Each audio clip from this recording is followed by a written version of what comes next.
Thank you very much. Oh, I'm so excited to be here. It's been a tough couple of years for comedians. Dave Hughes was down to his last couple of $1 million. No gigs. I did get a call from my manager in the middle of the lockdown. She called me up. She said, Nazeem, I've got a gig.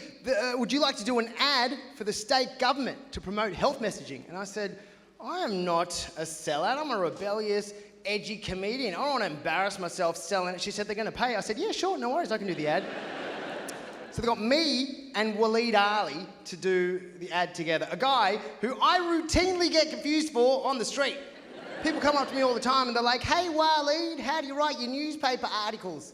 I'm like, I just copy and paste from Wikipedia. Tell everybody you know.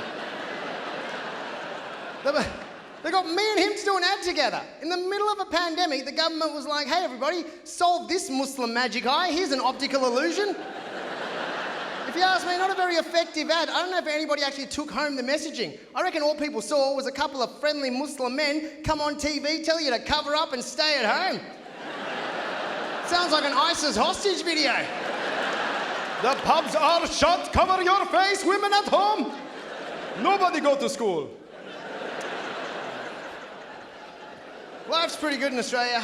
Life is so good in Australia that we actually have animal rights activists. Did you know that? People who actually go to rallies for animals. And the animals don't even go.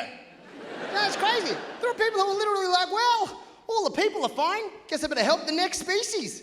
Ridiculous. I mean, I don't hate animals. We just grew up, I think it's probably a cultural thing. At home we were taught, animals, they're beasts, humans, we do human things, they do animal things. No disrespect, but you stick to your own, Like Pauline says, you stick to your own. We didn't do pets at home, it's just not what we did. We had a picnic the other day at the park, and all of a sudden my mum just jumps up and she says, get that bloody dog away from me. And it wasn't even a dog, it was this white child, but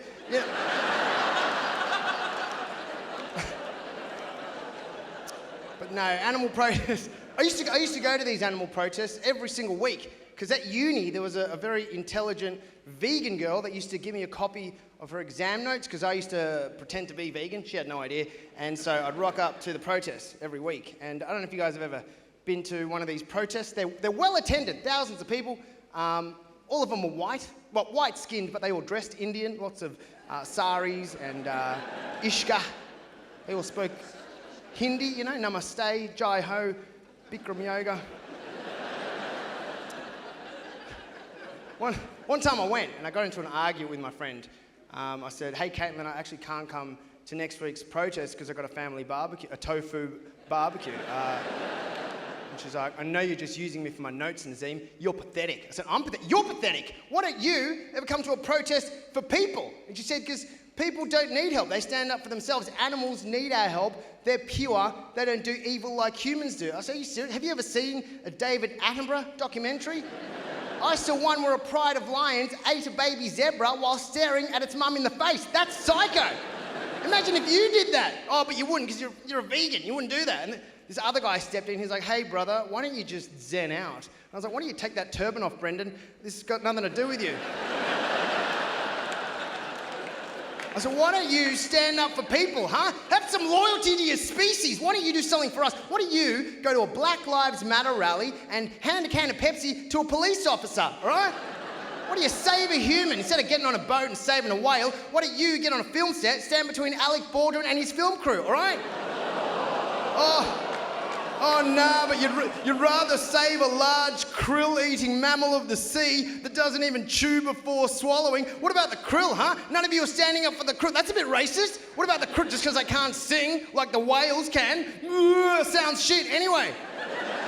I bet if the krill could sing, they'd probably sing, krilling me softly with his.